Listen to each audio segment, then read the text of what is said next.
What's up, everybody? Welcome to the Jim and Dean show. We do not have Dean with us yet because he has to restart his computer. You know, as we get older, technology becomes more, I shouldn't say that because I'm going to jinx myself.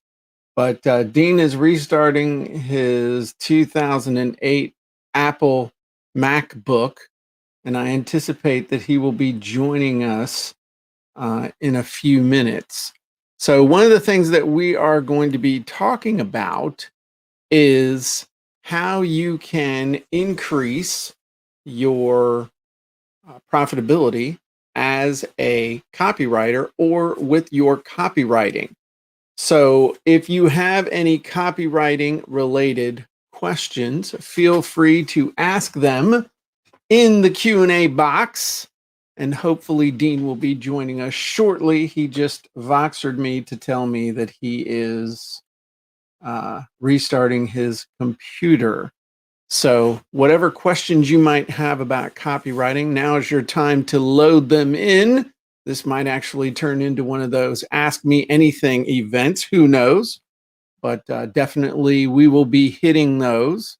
For those of you who are wondering where I am today, I am back in the worldwide headquarters of Guaranteed Response Marketing LLC, Funnel Scripts, and the Jim Edwards Method Premium, otherwise known as my regular office, instead of being in my wife's basement over at the beach house. I do have to tell you that I enjoyed the view from the basement of the beach house better than the view of the woods here from this office. But once your eyes have been opened, that's kind of where you are. So feel free to ask what you would like to do, or any questions you would like to know about sales copy or making money with copy or making money as a copywriter. And hopefully Dean will be with us in just a moment.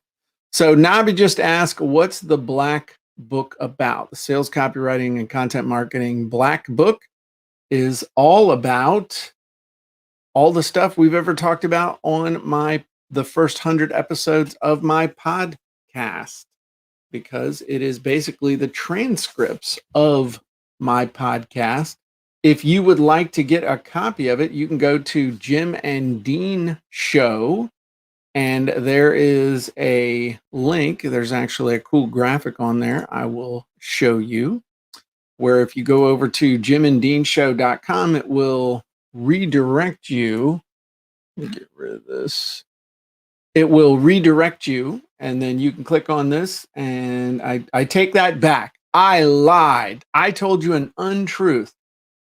I told you it was 100. It's actually 94 of the greatest tips, tricks, tools, and advice ever shared. So it's the first 94 episodes, transcripts of my podcast, so you can get your stuff. Yes, the polka is available, and you just get a little taste of it. So we are waiting on Mr. Dean to join us. Let's see, any other questions about copywriting? Or thank you, Troy, sharing to my group, Live Event Marketers. Awesome. Let's see if Dean's computer is working. Okay, so let me check over on Jim and Dean Show and see if we got any questions related to copywriting.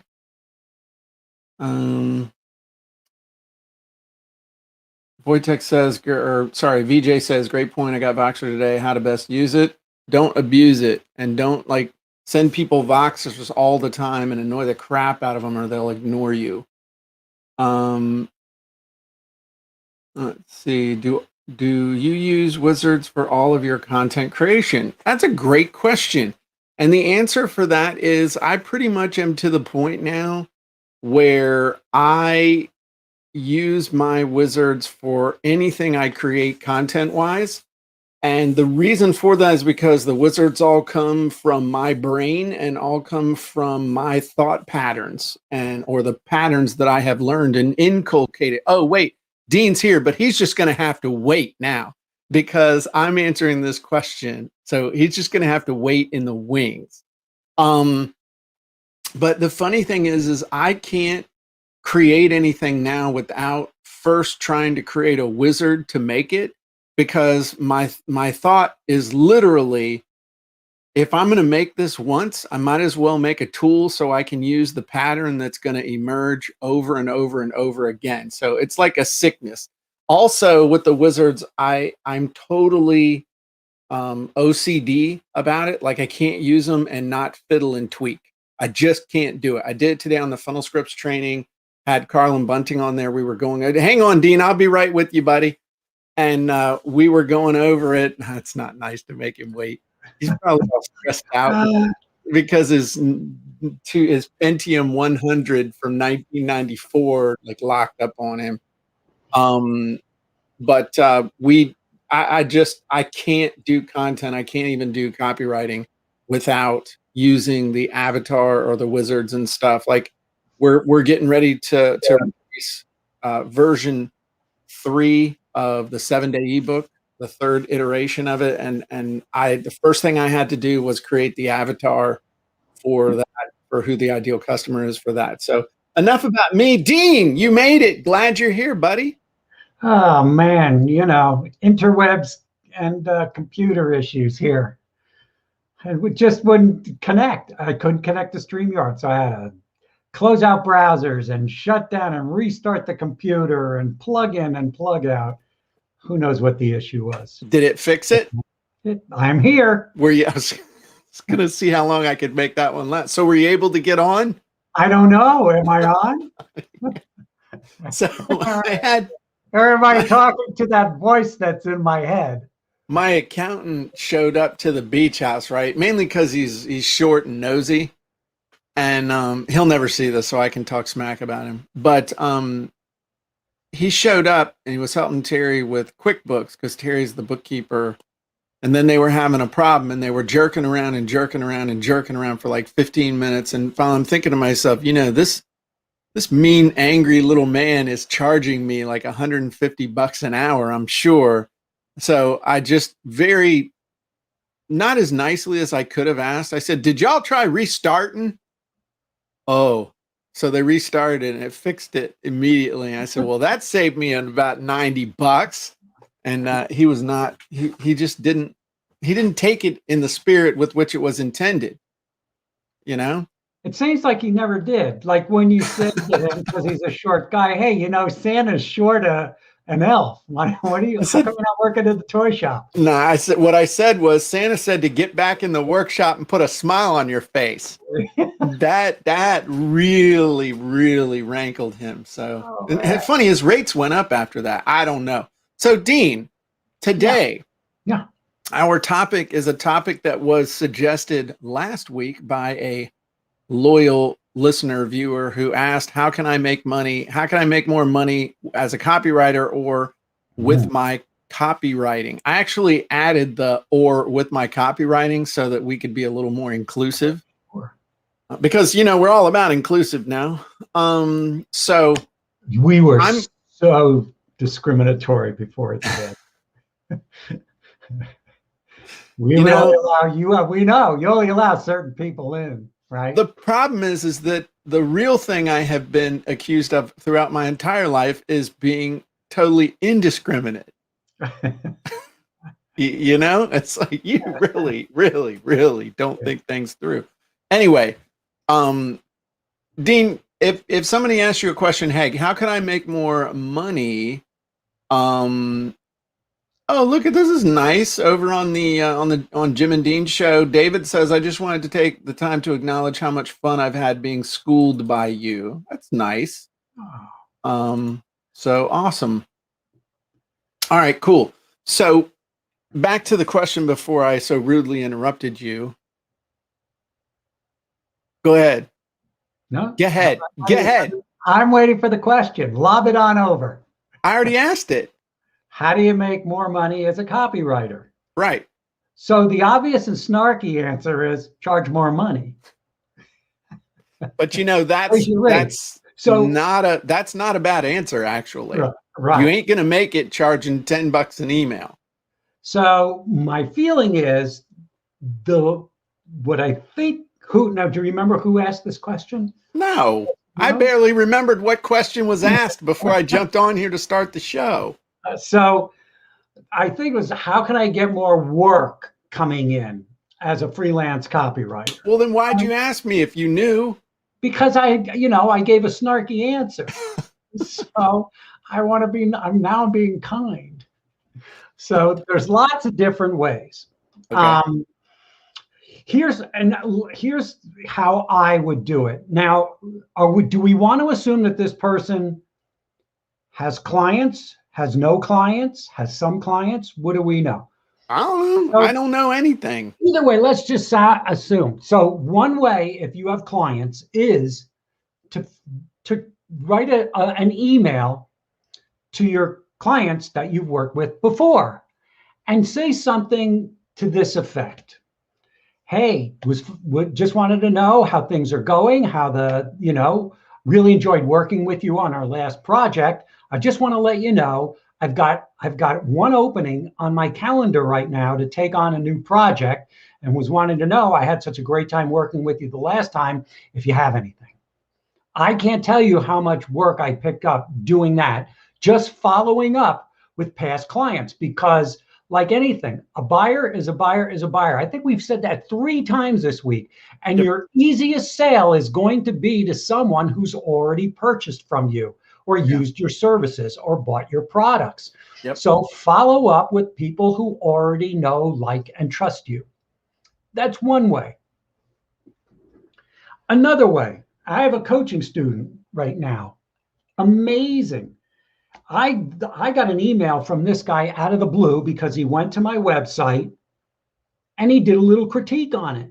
And he said, hey, I saw your website, really great stuff. So he's buttering me up. I know what he's doing as a marketer, but I'm still falling for it anyway, because we still like to hear how fantastic we are. Everybody loves it. If I said to Jim, man, Funnel Scripts is just incredible. I saw, a friend of mine was using it, and I got it, and it is just incredible. What do you want? Even What do you want? Even Jim wouldn't answer that way. Jim would be going, please tell me more about me. Please, please. And you'll find this we do this exactly in Film My Webinar Scripts with our affiliate reach out program. So go to someplace, if there's whatever type of copywriter you are, let's say, whether it's e-commerce, whether you're in the health space, financial niche, real estate, whatever it is, research those sites, go to Facebook groups, see what people are doing, and do a little critique on their site. Create a little Loom video and say, hey, I was at your site. I love it. It's fantastic. And I just want to know, as a copywriter, I have a couple of suggestions that I think could increase and improve conversions and sales for you. And you just do like a 1 or 2 minute Loom video critique and say, here, I put this together for you. I hope it helps. Now you're providing value without asking anything in return. My student just gets so much work doing this. And probably the easiest thing to do would be to focus on the hooks. I would focus on hooks or glaring stuff that just you obviously is absolutely the stuff above the fold that a viewer would first see. So I agree with you, Jim. Yeah. But that is an incredibly powerful way to get work coming in, to get the phone calls coming in, get into Facebook groups, start providing value. Go ahead. All right. So what if you're a starting out copywriter and you don't really have any clients that you can send an email to, or you're worried about doing what you just said there, and then people asking, hey, interesting, can you give me some references or names of people that you have done work for in the past? How do you overcome that? That's a great, and you be honest and transparent and saying, I am just starting out. I just did a critique for you. If you find that's of value, because they're going to say, wow, that's a great critique. Does it matter if they have work for anybody else in the past, or they don't have any clients? Not to me. It wouldn't matter to me, and I don't think it'll matter to the person, because they're going to find value in what you've provided. You've provided something without asking for anything in return. So one thing I would suggest is you can always answer by saying, well, matter of fact, I've mainly been concentrating on writing copy for my own efforts and have decided to start on a limited basis approaching and working with a select group of clients in areas that I feel I can have the most impact. Oh, that was good. That was good. That comes from years of door-to-door selling. That's called thinking on your feet there, bub. I like it. Yeah. So, go ahead. No, please continue. There's another way, which I started to talk about, is go into Facebook groups of whatever your area of interest in, and start providing value to those people. How would you provide value to those people, If Dean? somebody, look, at all Facebook groups, the people are asking questions. And if you're going into a copywriting group, you can answer questions about copywriting. If you're going into a thing about, let's say, supplement selling on Amazon, find those groups, go in and say, hey, here's what you could do. People are going to have questions. Answer those questions. Let people know what you do without soliciting, hey, I'm looking for work, or hey, DM me, bro. You know, those are, oh God, whenever you see DM me, bro, please don't do that. Yeah. You know, people are asking for, hey, I'm looking for a copywriter. DM me, bro. Well, there you go. Just a little word of warning. Faith just asked, and I think you answered this, but how long would you make the quick critiques that you were offering to people? No more than a couple of minutes. Okay. Give them a taste. Like Jim said, if you're focusing on the hook or the headline, it shouldn't take you long. Yeah. You want to get right to the point. Critique it. You introduce yourself. Say, hey, here's something of value for you.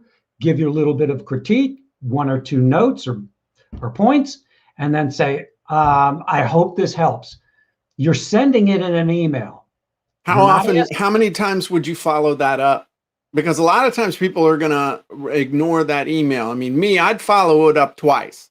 I'd send the initial where I'd be like, hey, you almost gotta make it so short though that it doesn't look like spam.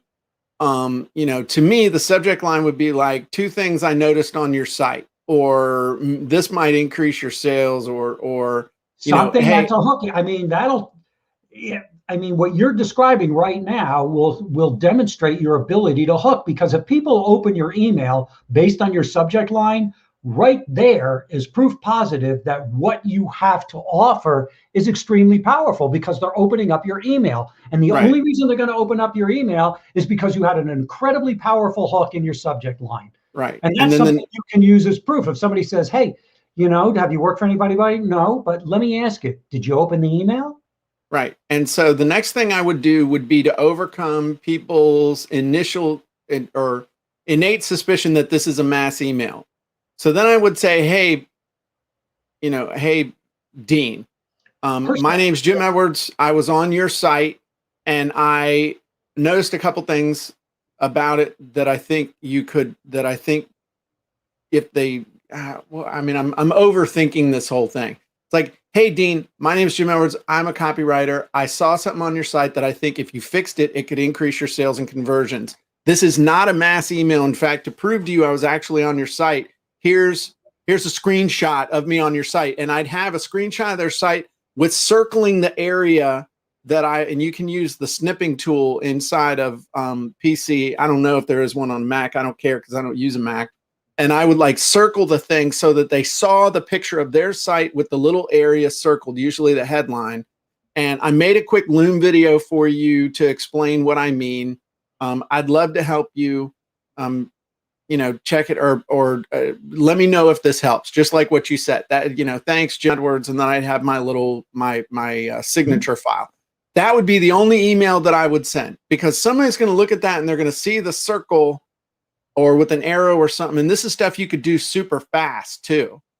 And then maybe a couple days later, I would send an email. Hey, And I would make that graphic thumbnail that you put in the email with the circle, make that a live link. Make it a video. Put a little that, oh yeah, the link that play link to thing the on it, Loom video. right? Loom video. So that's clickable as well as the link below it. That Smart. way it's active. It seems like, oh my God, somebody made a video just for me. Right. And that's actually really, really smart. And mechanically, the way to do that would be as part of your Loom video, circle the thing. And then I think on Loom, you can choose the thumbnail. Hopefully you could choose the thumbnail, because then you could just grab the screenshot, throw it in there. And the other thing too is, I mean, if you really want to go the extra little step, create a little GIF out of that image so that it's moving, so that you could see it, or whatever, or a little bit of a scroll so people know that, oh my gosh, they're doing something for me in live. They really were on my thing. And you might say, I mean, my initial reaction was, man, that's a pain in the ass. I'm trying to cover as much ground as possible. But I think in this case, you'd be going for quality over quantity. Yeah. You don't want to spam. I mean, I can't imagine you would need to contact more than 20 people before you would get a response. And if you do it right, I bet you could have an even higher response rate than that. So then the second email I would send would be, hey, just following up. I sent this to you. Did it help? And that would be all. I would re-forward the email to them. Okay. Yep. And then the last email I would send would be like, hey, I was just curious if this helped or not. I know it might have looked like spam when I sent it, but it's really not. I really went to your site. I really did take some time to look at it and see what I might be able to do to help you. And so again, hopefully it would help. And if I can do anything for you, please let me know. And then just move on. If you're really trying to get somebody's attention, maybe you could find them through social media, and you could say, hey, hey, Dean, I sent you an email about this. I made this quick video for you to try and, for a couple of things I thought might help you on your website. Here's a link to the video. So I would, I'd hit them through that.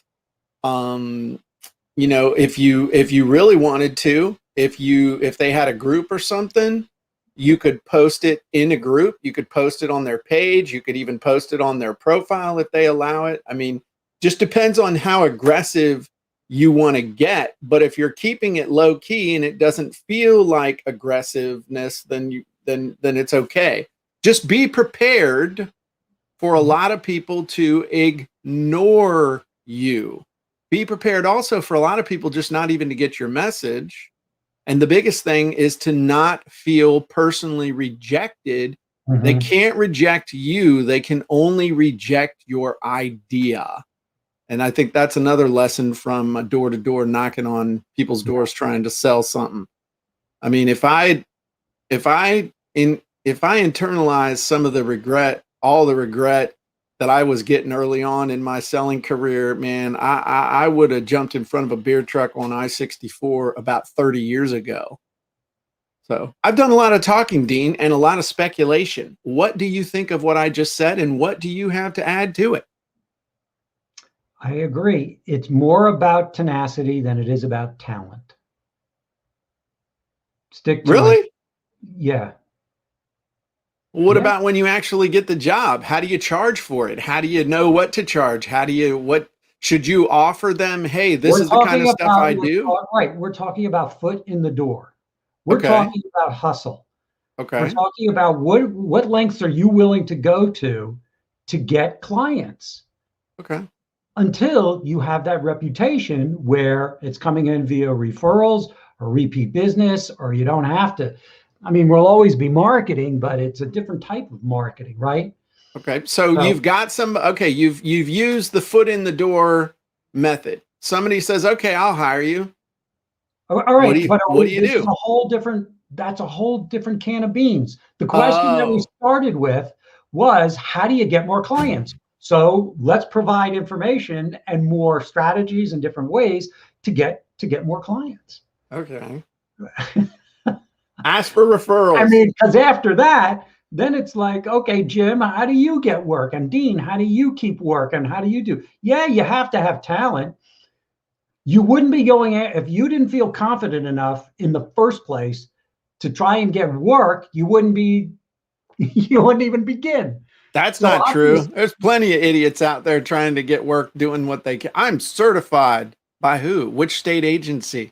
Which state hospital certified you? And do we need to call them and have them come pick you up? Yeah, Jeb, we're both certified marketers. Nice. Certified copywriters, right? There you go. It's all about experience. And again, let's just back it up a step, going after clients. So whoever asked that questions, what are you doing on a daily basis that when you don't have clients or you have very few clients, how are you honing your skills? What are you doing to improve your craft, to really hone and dial it in? How do you ask for referrals, Dean? I ask for them. What I will say is, look, if you can't, do you know anyone who could use my services? Something just that simple. I will just ask it. If you and I aren't a fit right now, if you're not prepared or ready to, do you know somebody who might be? Well, I've referred a few people to you, at least two that I know of. They Yes. paid you well. Yes, they did. And I've thanked you many, many times. Oh, that's right. Yeah. Now, this is a good question. And again, this is kind of a conversion question. So you might, this again, whether you blew me off on the other one. So maybe you will on this one too. Faith asks, secret hack to have a special email signature at the bottom of your social media links and a special landing page just for this type of client to go to. What do you think?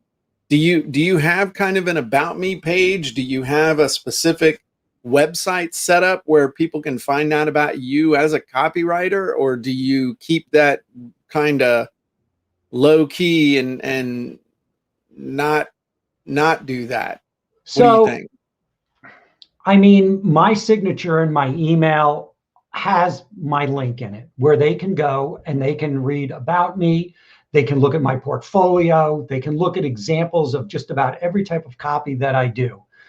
So it's okay to do that. And if they're not going to do that and they get an email from you and they're interested and they thought, oh man, this guy did or this woman did a fantastic job on this, on my landing page with their critique and their review, and I like their suggestions, they're going to Google you if you don't have any other additional information. We're just in a world where people will Google. If they don't, they're lazy.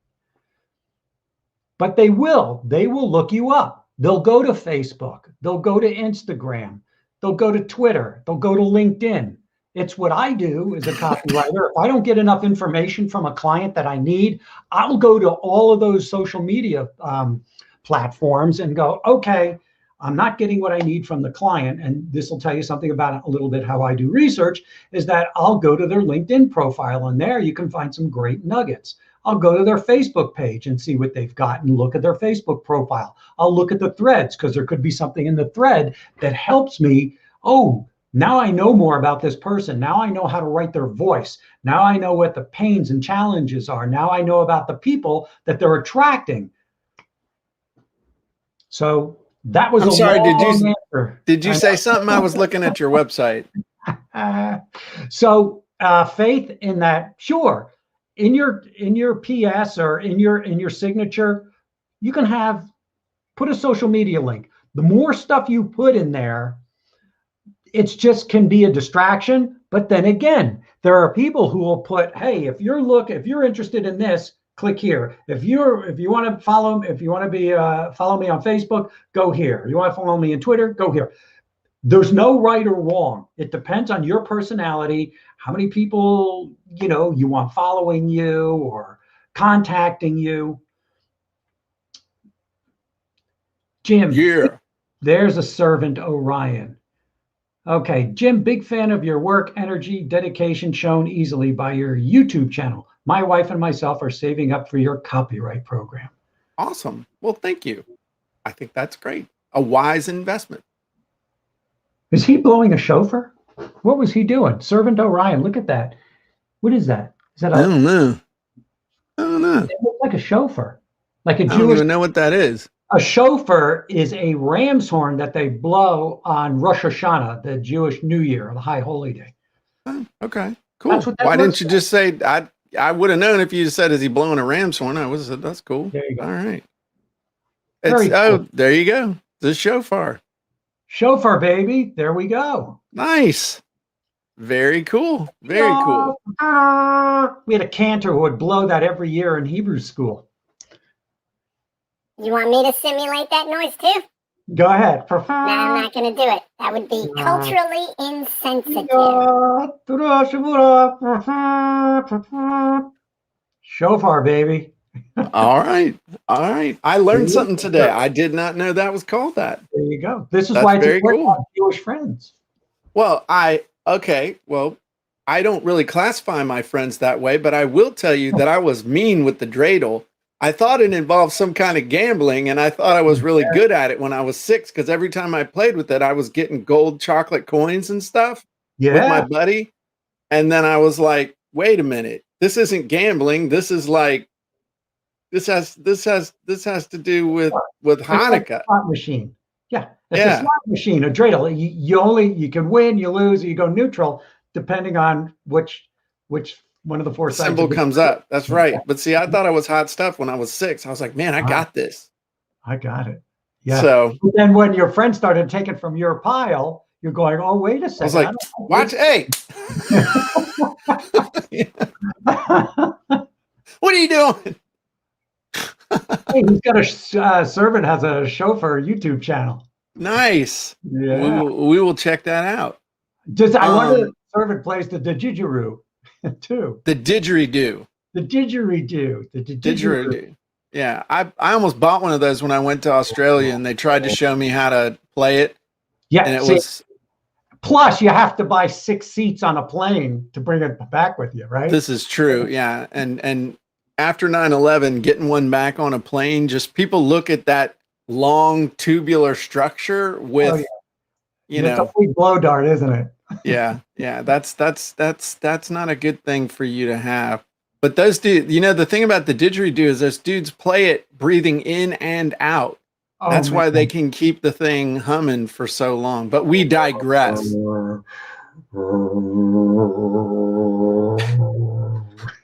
My God, you are full of noises today. Well, you know, you're full of animation every day. That's true. Right? You know why? Because I'm awesome.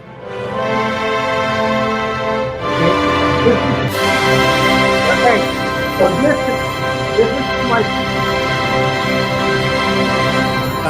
this is to my point that I said earlier. Jim, I love your work, man. What you do is so cool. But I made a little loom video. You hook, line, and sinker, baby. I'd have you in a minute. You go, oh, I'll listen to this guy. I am immune to your hollow flattery. I know it's just. I know you wouldn't be. I would write you an email, and you'd go, he's sincere this time. Nope. I'd be stopped at the sender. I'd be like, oh, I know who that dude is. Click. So I think we beat that subject to death.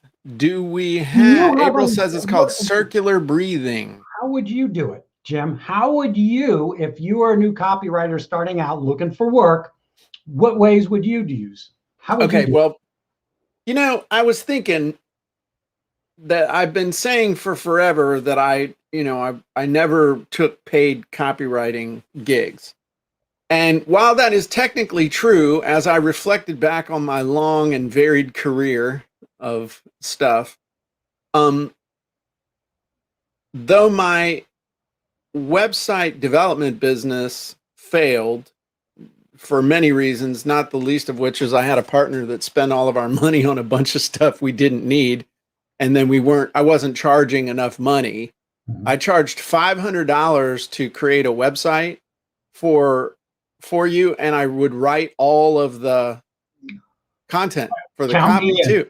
Count me in, baby. Yeah, no kidding. That's why I could sell them, but then it was crazy to try and get them put up. And I realized, and I had several real estate agents in Williamsburg that were just killing it on the search engines because I could write persuasive copy that was search engine friendly. I was good at it. And so I realized that I actually did write copy for a while for payment, or you could look at it this way. I gave you the website for free and wrote the copy, or I sold you the website and wrote the copy for free, however you want to look at it.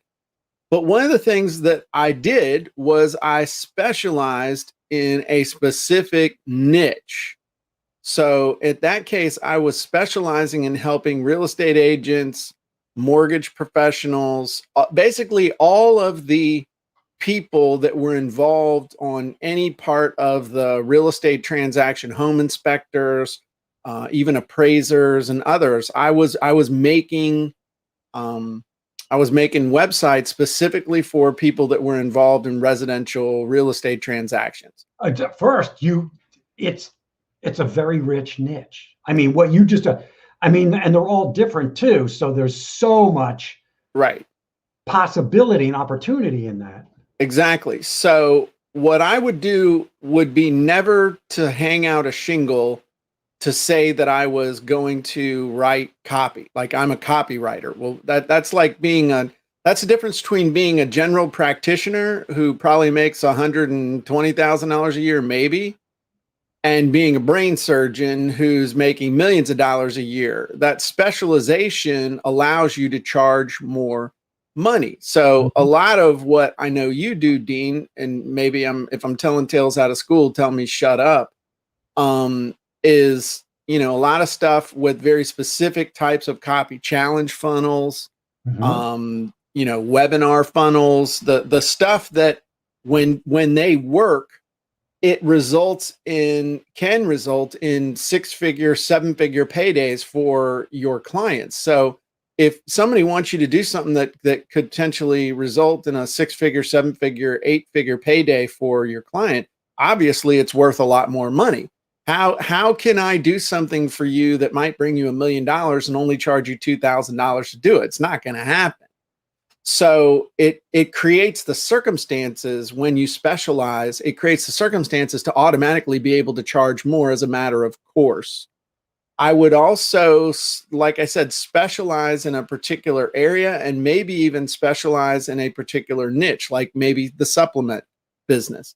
Maybe I would, and then you could also write copy for affiliate marketers. There's some affiliate marketers that are making millions of dollars a year that need ad copy and need to test stuff. So I think the big thing is I would pick a niche. I would pick an area to specialize in. I would pick something that I could become known for, whether it be, creating masterclass stuff. I mean, I would pick it, whatever it was.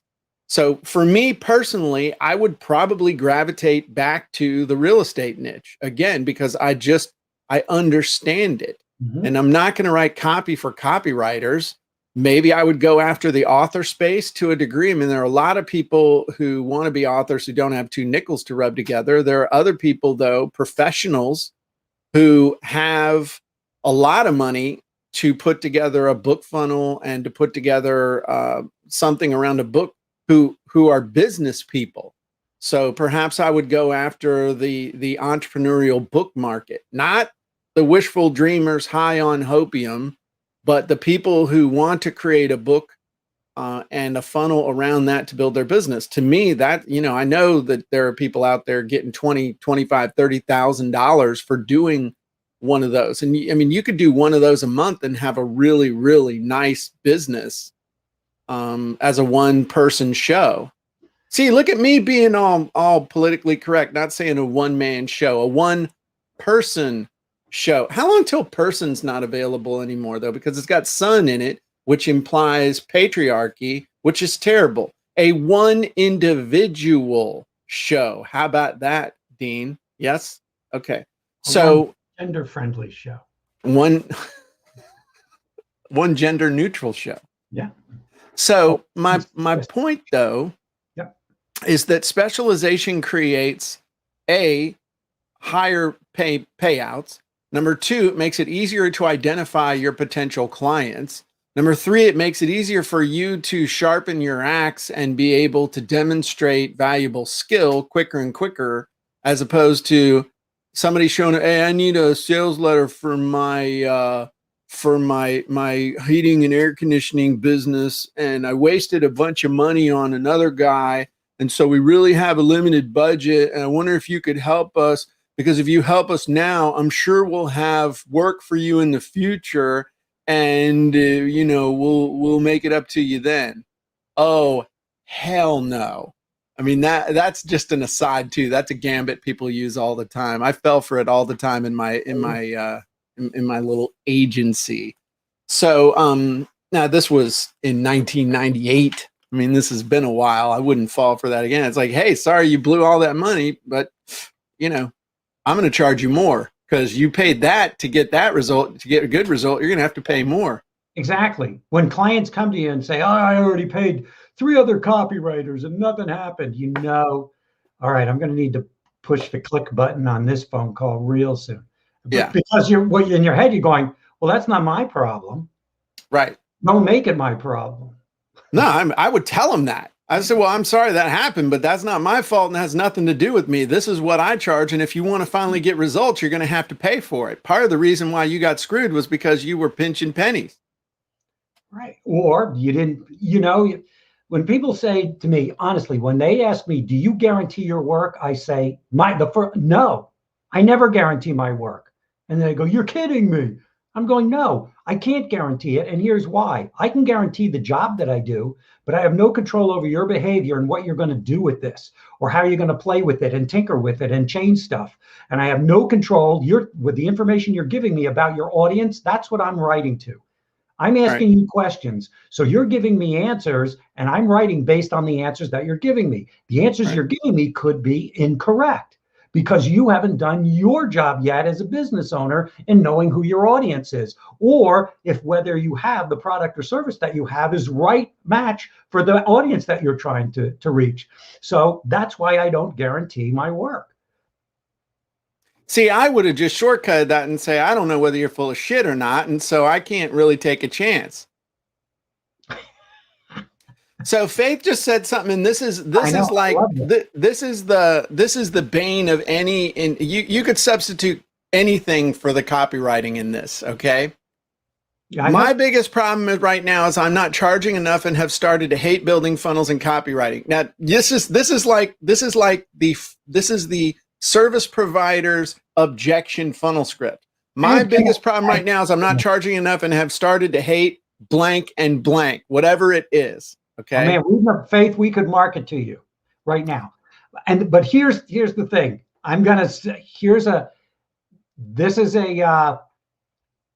Here's empathy right now. Faith, you're not alone. Oh no. I've been in that position myself a couple of times when I had a service business. I'm in there now. We constantly say, am I charging enough? Am I charging enough? I'm not charging enough. I can't stand this. But in the end, you're the one that sets your prices. And here's the thing. The reason why most people don't charge enough is because they're scared of being rejected. They're scared of, hey, I know I can do this job. They know I can do this job, but the only reason they're going to tell me no is based on price, and I don't want to be rejected. But let me ask you a question. I had this conversation with myself years ago.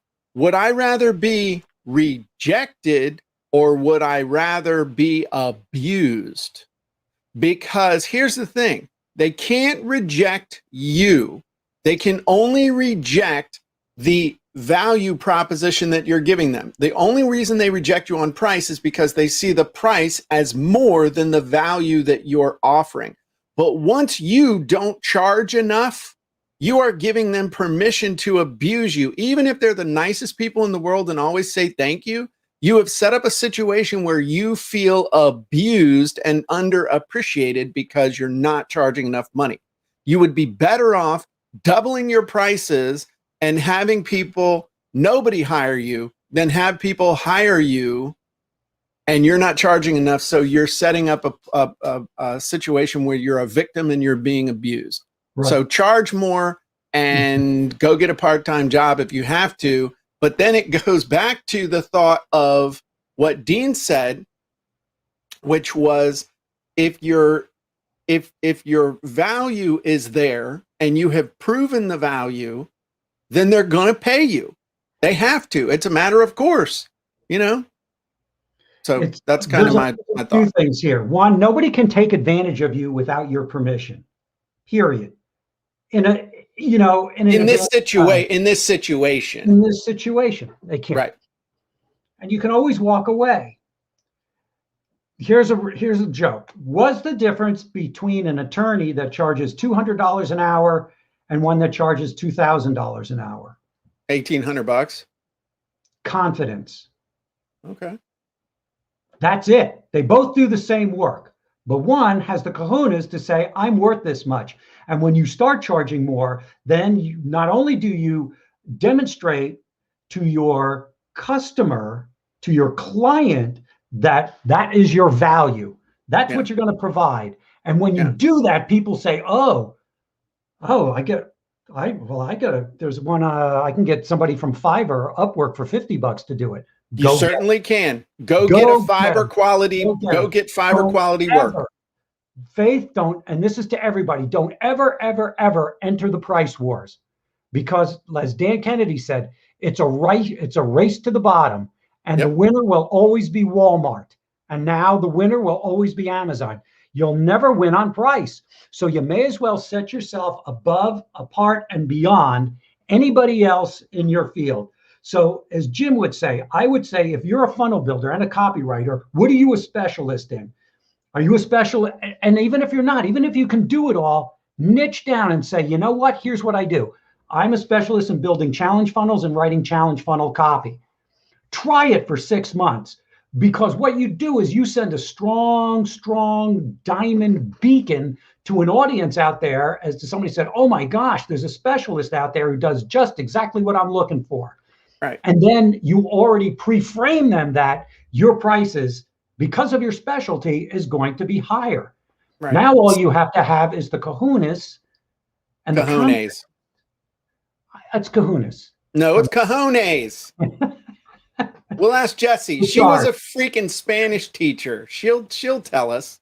Faith, charge what you're worth. Yeah. Charge what you're worth. Okay, well now this is where Faith is screwed, okay, to a degree. Yeah. I help social entrepreneurs who have a charity mission. Here's the problem with that, Faith. Charities, or people who are involved with charity, want you to be a charity too. This is where you are setting yourself up for people who undercharge because they're hoping that people will get paid in other ways. Volunteerism has its own reward, all this other stuff.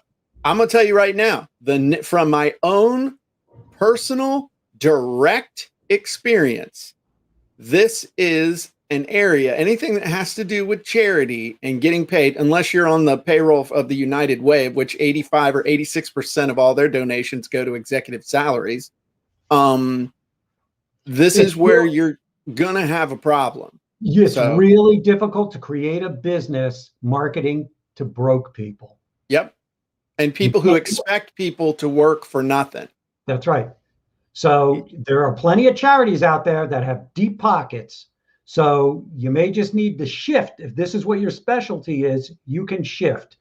Yeah. I mean, you look at any piece of junk mail that comes, Smile Train or Habitat for Humanity, where it is, there's some pockets there. So if social causes is your thing because it's in your heart and it's what you believe, then put the ones who are broke aside for a little bit. Yeah. And focus on the people, the veterans of foreign war, whatever your cause is, focus on the people that have money. But don't ever let them say, well, this is a charity. All right, I'm not. Right. But your charity is also a business. And I'm a business too. You want to make more money? Let me help you make more money. You want more donations? You want more philanthropy in the form of a check or Bitcoin or cash coming your way? I'm your gal. I'm your gal. Why do you think my name is Faith? I'm your individual. So my name is Faith for a reason. There you go. And Faith has cool unicorn color hair in her picture. So that is cool. Kind of like my buddy here. So And watch, it changes when you rub it because it's magic. Look at the magic. You can feel the magic. So Wojtek just said something interesting, and we go back to the imposter syndrome. Here's the thing. How can I say this? I'm not worried about hurting people's feelings. So there was a situation not too long ago in a certain group where people were certified. They could go and and this happens all the time. You can go get certified in something. And then all of a sudden, the fact that you are certified makes you feel like you can charge outlandish, crazy fees to do something. And it creates this environment where people are like, oh, well, they're certified, they must be able to. And you can fleece some people of some ignorant money. But in this case, and in other cases I've seen where people are certified, is absolutely meaningless. They suck at what they do. They just sucked. But yet they thought it entitled them to charge crazy fees to people who just didn't know any better. And it really hurt the industry. So if you see like a copywriter like Dean charging, I don't know, $30,000 to do a challenge funnel. I don't know what you charge to do a challenge funnel, but let's say it's $30,000 and you've never done a challenge funnel before. I'm not sure you should charge somebody $30,000 for that challenge funnel. Maybe you only charge $10,000 or $5,000, or you say, okay, $5,000 plus 10% or whatever. But there is a certain point where you start charging way too much and you start making promises not based in reality, but just on talking out the smoke blowing from your nether regions. It's not a good idea. You work your way up to that. When I first started out, when I would do one-on-one consulting, I charged $150, $250 an hour to work with people on their ebooks and stuff. And back in 2001, I mean, to me, that was, $150, $250 an hour, when I had at other times been working not too far previously for $25 an hour for a real estate agent. I felt like that was, that's kicking it. Now, if you want to talk to me on an individual basis, it's $2,000 an hour if I'll even agree to talk to you, because I got too much other stuff going on.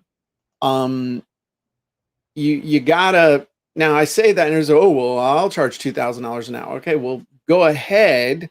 But it's also gotta sort of make sense for where you are in your business. I'm not sure I'm saying that the right way to not sound snotty, but I'm not trying to sound snotty. I'm just saying, keep it well worth your time, but also keep it within the realm of this universe. Is that making any sense, Dean? It is making sense. And to Wojtek's point about imposter syndrome, every time I take on a new project, I feel I have imposter syndrome, because I feel this is the one where they're going to find me out that I can't copyright. This is the one they're going to find out that my stuff doesn't convert. I have that feeling every single time. Here's the thing. I don't allow that feeling, even though it's an honest, true feeling, to get in my way. I go, okay, I've got to do this because I have something that I've got the chops. I know I've got the skills to do this. I've done it before. Let's just do it again. Even though I know, this could be the one that falls flat. And if it falls flat, I already know that, okay, if this doesn't convert, then I do an edit and say, okay, because copy is all about testing. So that's built in with my agreements and contracts that are going, you get X amount of edits and to make it work. Because again, it may not be my fault. It may not be your fault that it's not working, because we have no control over how the client uses it, their audience, where they're driving traffic from, who their media buyer is. There's so many other factors. But yet, as you know, if you're copywriting, clients always like to come back and point the finger at you. They just do. Yeah. They don't want to take responsibility for things that aren't happening. That's right. So the other thing, imposter syndrome, a lot of times that's coming from a frame of reference that says, I've never done this before, or who am I to do that? And so that's where building experience and building up your own portfolio, building up a frame of reference that says, I have done similar things in the past. I know how to do this. I can make this work. That's important as well. When I'm creating new scripts, I'm working on one right now that when it's done, it's going to revolutionize some stuff. Nobody thought that I could make a long form sales letter work from the avatar. Yet now everybody's like, oh, that's really cool. I knew you could do it, Jim. I mean, I'm doing something else that when you guys see it, you're going to go, holy crap. And it's one of those things. I mean, I've told a couple people I'm working on, and they're like, you'll never be able to do that. And that's one for me. If anybody ever says to me, you'll never be able to do that, I will move heaven and earth to prove to them that I could do it. That's just me personally. That's knowing how to pull my own strings, So, well, I think we have done an excellent job for the folks. Dean, we are at the end of our time. I would encourage everybody, if you'd like to learn more about copywriting, if you don't have a copy of this book, you're just plain wrong. And the reason you're wrong is because you can go to copywritingsecrets.com, get a free copy of this book sent to you, just pay a small shipping and handling, and you will have in your hands a book that can change and revolutionize your life. But if you choose to hire someone to write copy for you, there is no finer copywriter you could hire, because you can't hire me.